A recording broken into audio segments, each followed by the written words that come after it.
자, 이쯤 되면은요, 이것을 줄다리기라고 봐야 될까요? 아니면 무언가 반격이 시작된 거라고 봐야 할까요?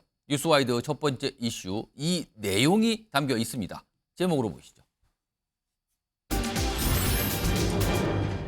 응답 안 하면 내가 관둔다? 이렇게 가는 걸까요? 아니면 모종의 무슨 다른 결심을 하는 걸까요? 자, 얼마 전에 인요한 혁신위원회 이런 얘기가 어젯밤에 나왔거든요. 뭔가 이 역할이 받아들여지지 않는다면은 혁신위를 조기에 해체할 수도 있다. 그만둔다. 이런 얘기가 어제 살짝 돌았거든요. 그러나 오늘 좀 수습이 됐는데 이와 관련된 인요한 혁신위원장의 얘기 들어보시죠. 매라는 말을 써서 교수한테 어울리지 않는 말을 썼다고 어제 야단을 많이 맞았습니다. 매는요 여론이고요. 여론은요 국민입니다. 뭐 여러 가지 우리 혁신위원들 의견은 많이 있고 그 의견들을 자유스럽게 이야기하라고 저는 그분들을 뭐 말을 못하게 하는 그런 자세를 취하지는 않습니다. 난 무슨 리스트인지도 모르겠고 그 내용을 다시 한번 강하게 말씀드리는데 그런 일은 없고 앞으로도 없을 겁니다. 어젯밤 혁신위 관계자 발로 혁신위가 이렇게 되면은 조기에 해체될 수 있습니다. 그만둡니다. 가능성 있습니다. 이런 얘기가 돌면서 발칵했거든요. 근데 오늘 아침에는 수습을 했습니다. 그런 일은 없을 겁니다라고 담았거든요. 그런데 일단 말은 나와버렸어요. 분위기를 그냥 간단하게만 볼 수 없습니다. 이런 가운데 이와 관련해서요. 오늘 경북 구미를 찾았거든요. 김기현 국민의힘 대표 관련해서 얘기를 합니다. 들어보시죠. 그런 정제되지 않은 이야기가 언론에 보도되는 것에 대해서 당대표로서 매우 유감스럽게 생각합니다. 일부 의원의 급발진으로 당의 리더십을 흔들거나 당의 기강을 겉들어뜨리는 것은 아마 하지 않아야 될 것이라고 생각하고요. 좀 더 권한과 책임 사이의 균형을 잘 유지하는 정제된 언행을 했으면 좋겠습니다. 자, 최수영 시사평론가 나와 계신데요. 뭐 여권 사정을 좀 더 이렇게 주의 있게 보시니까 혁신위의 조기 해산 이건 뭐 보통 일이 아닌데 이게 어제 밤에 살짝 그럴 수도 있다 나오다가 오늘 이게 걷어들였거든요. 그렇지만 이거를 혁신위 차원의 의도된 어떤 발언이나 행동으로 봐야 됩니까? 아니면 단순 실수로 봐야 됩니까? 이거 어떻게 좀 이해하고 계십니까? 혁신위를 해산할 수 있다. 이런 발언이 정말 단순한 실수일 수는 없죠. 이건 그러니까 혁신위 내부에서는 전 굉장한 지금 경론이 있었다고 봅니다. 이걸 얘기를 했다 분명히. 그렇죠. 왜냐하면 이렇게 가면은 혁신위가 사실상 형해화되는 거고 무력화되는데 예. 이게 무슨 존재 의미가 있느냐. 사실 어떤 정당이든요. 혁신위와 비대위가 출범하게 되는 거를 저는 정치의 아웃소싱 현상이라고 얘기합니다. 기존의 정치권이 이것을 수렴해내지 못하고 변화와 혹은 어떤 그 국민들의 여망에 부응하지 못할 때 우리는 외부 인사에게 그런 개혁의 칼자루를 쥐어준 외과 수술을 맡깁니다. 그걸 아웃소싱이라고 하지 않습니까? 그런데 정치의 아웃소싱을 전문가 집단 혹은 외부 인사들에게 맡겨놓고 그들이 갖고 여러 가지 안을 꺼내놨는데 사실은 지금 그게 속도가 빠르든 뭐 더 빠르든 간에 뭐 김기현 대표의 말을 빌면 급발진하던 간에 지금 1호 의제, 2호 의제, 3호 의제, 4호 의제가 나왔습니다만은 1호 의제 대통합 외에는 혁신 의제들은 거의 받아들여지고 있지 않아요. 왜냐? 특히나 혁신 의제 가운데 뭐 의원 정수 축소, 뭐 특권 내려놓기 이거는 법을 통해서 해야 할 일이니까 민주당과 함께 해야 될 일이고 결국 험지 출마와 기득권 내려놓기 이런 부분 그다음에 불출마 이런 부분에 대해서는 지금 아무도 확답이 사실 안 된 거예요. 이용 의원 정도 했다고나 할까요? 그러면은 혁신위가 지금 혁신의 의제로 꺼내는 것들이 지금 무력화되고 있다는 방증이란 말이죠. 어쨌든 속도 조절이라는 이야기는 할 수 있으나 혁신위가 이렇게까지 가는데 문제가 있고 실제로 성과를 내지 못한다는 위기감이 한 달 가까이 되는 혁신에 있었을 거예요. 그래서 대변인격인 김경진 의원이 치고 나가고 이른바 배드캅의 역할을 맡고 인요한 위원장이 이걸 수습하는 굿캅의 역할을 나눠서 가진 지금 형국인데 저는 어쨌든 1, 2주 안에 혁신의 이런 동력들이 형해화될 것이냐 더 나아갈 것이냐 당의 수렴 과정에 따라서 기로에 설 수 있다라고 분석합니다. 자, 국민의힘의 인요한 혁신위원회는 12월 말까지 2달간 활동을 하기로 예정돼 있죠. 그런데 뭔가 역할이 이거 제대로 받아들이지가 않는다면은 이거는요 그냥 빨리 끝낼 수도 있습니다. 이 말이 밤에 나오면서 지금 이게 시작이 된 상황이거든요. 자, 지금 이 성시훈 민주당 정책위 부의장 나 계신데요. 네. 뭐 경쟁 정당, 옆집 정당, 네. 남의 정당 얘기긴 하지만 네, 네. 계속 보고 계실 테요. 워낙 요즘에 뭐 약간 뭐- 정치권에서 주목을 받고 있는데 네, 네. 오늘 이와 관련해서 김기현 대표 방금 영상 보셨지만 급발진하지 마라. 그리고 당 기강 흩뜨리는 행위 하지 마라. 이거 리더십 왜 흔들어? 가만히 안 있겠습니다라는 말만 안 했지. 약간 그 느낌이 들거든요. 이거 뭐라 그럴까요? 김기현 대표 또는 김기현 대표도 친윤으로 통하시는 의원인데 친윤 의원들의 어떤 반격으로 봐야 됩니까? 이걸 어떻게 이해해야 됩니까? 전 반격으로 보기엔 너무 신사적으로 대답하시지 않았나. 반격식은 좀 너무 적지 않았습니까? 오히려 급발진 언급을 하셨는데 예. 지금 이 정도 상황이면 당대표가 급발진하면서 강하게 얘기해도 되는 상황이거든요. 오. 그럼에도 불구하고 매우 침착하게 일부 위원이라는 표현을 쓰면서 혁신이 전체를 건드리기보다는 일부 위원의 언행. 일부. 예, 일부 위원이 전 방점이 있다고 봅니다. 그러니까 인요한 혁신위를 건드리기는 부담스럽고 왜냐하면 오. 대통령의 의중이 분명히 있기 때문에 오. 그거에 대해서 그 강하게 반하기는 좀 쉽지 않기 때문에 일부 위원의 언행 좀 자제해라. 언행을 좀 정제된 언어를 써라. 이런 요구를 한 거거든요. 혹시 그 언행에는요. 지금 직접적으로 답을 한 거는 혁신위의 조기 해산 부분에 대한 답을 하면서 했지만 본인과 등등등 뭐 중진 지도부 친윤을 향한 수도권 출마 또는 불출마 이게 좀 불편하게 들리는 건가요? 그렇죠. 왜냐면 그리고 사실 김기현 대표는 측근을 통해서 지금 언급을 하고 있지만 본인은 어느 정도 마음 정리를 하고 있는 걸로 보이지만 예. 다른 영남권 의원들과의 인간적 관계가 거의 수십 년간 쌓여왔을 것 아닙니까? 그리고 당대표 되는 과정에서 물론 대통령실의 전폭적 지원이 있었지만 현역 영남 의원들이 분명 지원을 해줬을 겁니다. 그런 것들을 과거를 도움을 받았던 걸 생각했을 때 그래도 이럴 때 좀 받아쳐주는 역할을 본인이 해야 되기 때문에 하는 것이지 글쎄요. 전 김기현 대표의 속마음은 예.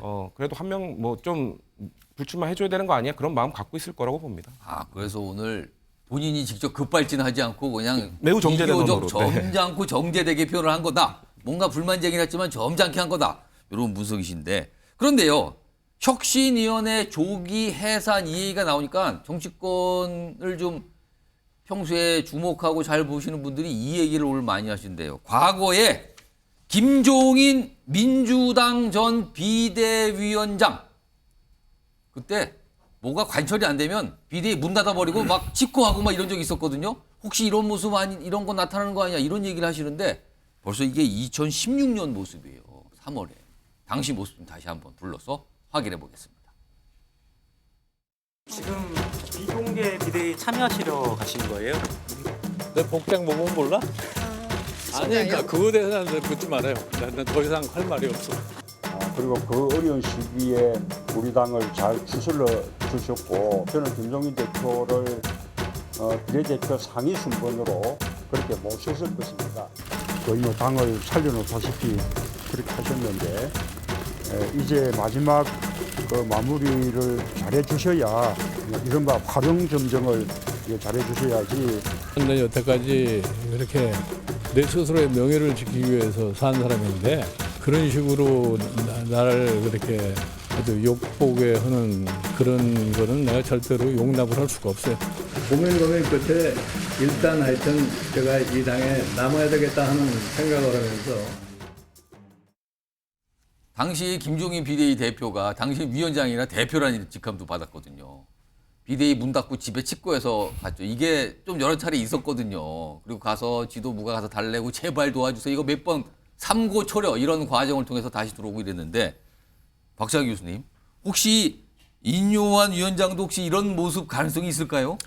전혀 없다고 봅니다. 아, 전혀 없다. 그러니까 이제 김종인 비대위원장하고 비교하는 것 자체가 예. 일단 출발선이 달라요. 오. 김종인 비대위원장은 당시에 민주당이 소위 중도 확장성에 예. 어떻게 보면 가장 큰 매개골이었습니다. 민주당 소위 박근혜 정부와 민주당 사이에 그 대선 때 이제 민주당이 패배하고 예. 그리고 이제 총선에서 소위 영입을 하면서 이제 그 확장해가는 과정이었거든요. 그때 김종인 비대위원장 모셔옴으로 인해 가지고 민주당이 일당으로 올라가는 그런 예. 계기가 됩니다. 그만큼 권한이 있었어요. 비대위원장이랑. 권한이 있기 때문에 칩거가 하나의 정치 행위고 예. 마지막 협상의 지렛대 역할을 하는 겁니다. 어. 그런데 지금 혁신위는요. 예. 이완 위원장 같은 경우에 혁신위는 일단 권한이 없어요. 아까 김기현 대표가 뭐라고 그랬습니까? 고난과 의무 사이에서 선 잘 지켜라라고 얘기를 했습니다. 근데 김기현 대표가 정권 준다 그랬잖아요. 근데 예. 말할 정권을 준 거지 실행할 정권을 준 게 아니잖아요. 말할 정권만 준 거다 그렇죠. 지금. 그러니까 막 던지는 거죠. 그런데 제안은 할 수 있지만 예. 그것을 갖다가 당에 관철시킬 건지 말지는 당 대표가 하는 겁니다. 그렇기 때문에 저는 권한도 없을 뿐더러 지금 예. 뭐 당장 조기 해산 얘기도 지금 냈다가 바로 걷어들였잖아요. 아, 사실은 그런 말 아니다. 그런 거 아니었고 이렇게 수습하기 급급한데 예. 김종인 비대위원장 사례처럼 뭐 칩거하거나 예. 뭐 나 이제 그만두겠다. 여기 이 당에는 미래 없다. 이렇게 얘기할 수 있는 상황이 아니다. 만약에 내려놓는다 그러면은 뭐 좀 조용히 있다가 예. 나는 이제 정치 안 한다. 뭐 비례대표도 안 받겠다. 예. 요 정도가 저는 혁신위원장으로서 할 수 있는 최고지 예. 그 이상 선을 넘는다면 그거는 윤석열 대통령과 여권에 대한 확인 사살이 될 거예요. 어렵습니다. 위상이 다르다 이런 말씀인 것 같은데 아무튼 얘기를 하시는 분이 있는데 그거 비교하는 거 말도 안 됩니다. 약간 이렇게 약간 좀 딱 이 선을 그어주셨는데 이런 가운데요. 최근에 인요한 위원장 혁신 제안도 있고요. 본인이 직접 공관안도 있고 여러 가지 어떤 요구사항들을 당에 내놨거든요. 근데 이와 관련해서 하태경 의원이 이걸 해석을 좀 합니다. 이게 어떤 의미라고요? 들어보시죠. 소위 이제 대통령을 사랑하면 내려놓으라. 그러니까 인요한 혁신위원장이 그 얘기를 했잖아요. 그래서 저도 혁신위원장 개인 생각인지 대통령의 어떤 마음이 들어 있는 건지 이제 유심히 봤는데 제 결론은 우리 당 제 결론뿐만 아니라 당내 다수 중론은 대통령 주문이다. 그럼 최인정 변호사, 그러면은 혁신위원회에서 내놓은 메시지는 곧 윤석열 대통령의 의중이 반영이 된 것이다. 이 해석인데 이거 어떻게 보십니까? 뭐 수학의 어떤 뭐 논리식을 보는 것 같은데요. 예. 그렇다고 하면은 인요한 그 혁신위원장의 의견이 윤석열 대통령의 의견이면 하태경 의원의 의견은 이준석 전 대표의 의견입니까? 서로 일치하지 않지 않습니까? 결국 억지로 해서 그 취지를 이렇게 얘기를 하려고 하는데 예. 말씀드린 것처럼 인요한 혁신위원장에 오셔서 하신 말씀이 뭡니까? 두 가지 키워드는 하나는 통합과 혁신 예. 그리고 그 사이에 들어있는 교집합이 희생입니다. 예. 결국 그와 같은 통합을 하고 혁신을 하고 그걸 위해서 구체적으로 희생을 하자는 것은 현 윤석열 정부의 성공 예. 그리고 또 자유민주주의 또 대한민국의 발전을 위한 그 취지이기 때문에 결국 윤석열 대통령의 의중을 넘어서 예. 그거는 단순히 그런 차원을 넘어서 윤석열 정부의 성공과 대한민국의 비정상의 정상화 이해 목표가 돼 있단 말이에요.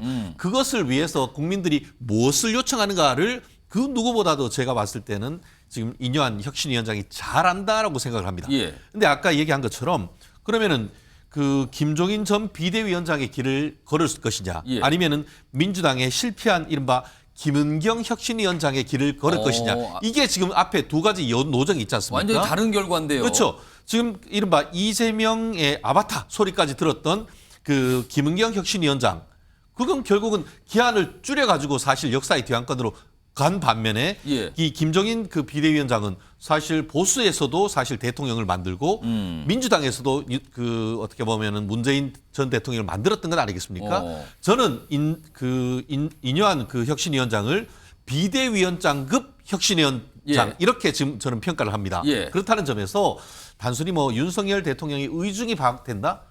결국 저는 아까 처음에도 얘기했잖아요. 인요한 혁신위원장은 말이 뭐냐, 내가 뭐냐, 그거는 예. 국민이다. 국민의 여론이다. 국민의 여론을 잘 수렴하고 있는 그런 부분이기 때문에 제가 봤을 때 그 김종인 전 그 비대위원장과 같은 칩거에 들어가면은 제가 봤을 때는 김기현 대표를 비롯해서 줄줄이 그 인요한 혁신위원장 집 앞에 가서 읍소할 가능성이 좀 높다고 봅니다. 안 그러면은 국민의힘 내년 총선 폭삭 망할 가능성이 높거든요. 그렇게 만약에 칩거가 들어가면 이것도 대통령 뜻이다 이렇게 되는 게 해석되는 그거는 거 아니죠. 아닙니까? 그거는 인요한 혁신위원장의 뜻인 것이고 그것은 국민의 특히 이제 예. 윤석열 정부와 대한민국을 걱정하는 사람의 뜻이다. 그걸 반대하면은 그건 내년 총선 정말 하나만하라고 저는 생각합니다. 그러니까 뭔가 지금 인요한 혁신위원회 메시지를 좀 크게 해석하고 윤석열 대통령의 뜻은 좀 그 안에 작은 거 아니냐 약간 이런 설명이신데 아까 송치훈 부의장은 약간 다르게 보셨잖아요. 지금 인요한 혁신위원장이 내놓은 메시지나 이런 게 대통령의 뜻이냐,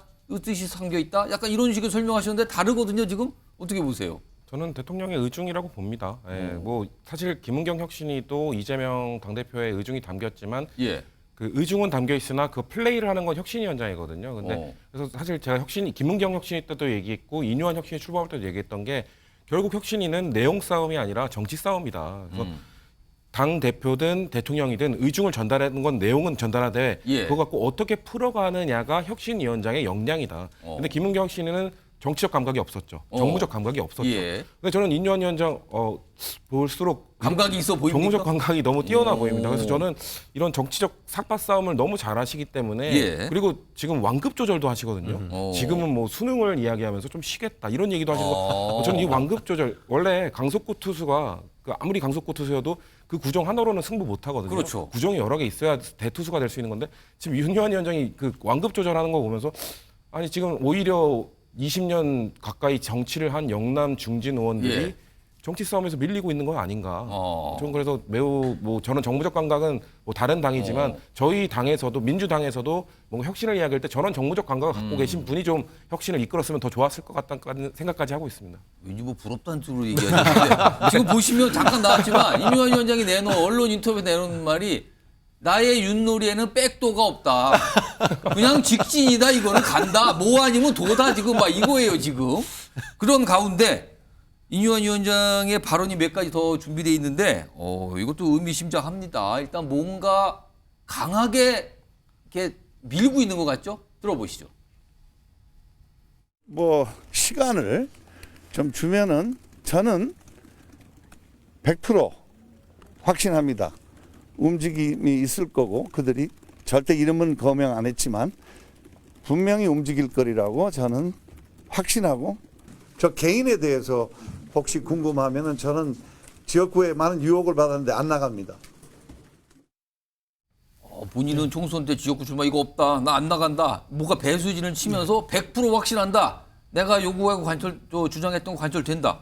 이거 진짜 그렇게 전망하세요? 그렇습니다. 지금 사실 그 이뉴한 위원장이 뭐 한국어를 구수하게 그러니까 능숙하게 구사한다를 넘어서 예. 제가 보기엔 메시지 관리뿐만 아니라 치고 빠지는 감각도 아주 노련해요. 그래서 본인이 이제 말하자면 서대문 얘기 사실은 본인이 혁신위원장을 맡았을 때 많은 분들이 그럼에도 불구하고 비례보다는 서대문 갑 쪽에 출마할 것이라는 얘기가 많았어요. 얘기가 많았어요. 본인이 그때는 뭐 예. 시인도 부인도 하지 않은 예. 애매한 혁신위를 잘 마무리하겠다는 정도로 얘기했는데 지금은 안 나가겠다고 배수진을 친 명확하게 거예요. 얘기했습니다. 그러니까 나부터 희생을 하겠다는 거죠. 나부터 희생을 하겠다는 건데 당신들이 어떻게 여기서 버틸 수 있느냐. 그러니까 저는 김기현 대표가 어쨌든 지금 그 본인의 말에 덫에 걸린 거예요. 전권을 주겠다고 했는데 예. 아무것도 지금 이를테면 대통합, 대사면이라고 표현했던 그 말하자면 징계 철회에만 최고위원회가 그렇게 처리해 준 거고 나머지는 사실 당이 공식적 의사결정 기구라든가 최고위원회의라든가 당의 어떤 공식 창구를 통해서는 아무것도 해준 게 없는 거죠. 그런데 지금 사실은 이뉴한 위원장의 말이 무조건 저게 이뉴한 위원장의 본인 생각일까? 개인 생각일까? 예. 많은 분들이 그렇지 않다고 봐요. 어떤 형태로든 용산과 조율 속에서 혹은 조율이 아니더라도 예. 최소한의 교감 속에서 당의 혁신이 이루어져야 되고 자 그러면 지금 이런 혁신이 아프지도 않고 희생도 없는 혁신으로 해서 자 이렇게 무난하게 마무리되진 국민의힘이 과연 총선을 치를 수 있을까? 저는 안 된다고 봐요. 그래서 이런 분들은 많은 분들이 동조하시는데 자 그러면 여기서 할 수 있는 이것은 어떤 타이밍에 누가 어떤 형식으로 이 혁신위의 의제를 수용해주고 예. 그다음에 혁신위의 그런 어떤 말하자면 혁신 안들을 당이 받아들이는 모습으로 승화시킬 거 이게 국민들의 감동적인 서사로 이거를 내보낼 것인가 이른바 플랫폼을 어떻게 할 것인가가 굉장히 중요한 대목이 되거든요. 저는 많지 않다고 봐요. 그래서 어쨌든 지금 1, 2주간에 이 이뉴한 위원장이 조금 더 동력을 가지고 그립을 쥔다 그러면은 저 혁신의 요구를 당이 거절한다. 저는 그럴 수 없다고 봐요. 그렇다면은 정치를 아웃소싱할 이유도 없고 예. 차라리 본인들이 혁신을 출범시키지 말았어야죠. 그런 측면에서 저는 어쨌든 지금 조만간 1, 2주가 더 혁신이가 좀 밀어붙인다면은 12월 초쯤에는 예. 유의미한 형태의 반응들이 나올 것이다라고 봅니다. 글쎄요, 이게 뭐 사파 싸움이라고 이게 표현을 해야 되나요? 줄다리라고 해야 되나요? 아무튼 뭔가 꿈틀꿈틀 움직이고 있고요. 그리고요, 이게 지금 국민의힘 내부에 서 있는 한 축의 움직임이고요.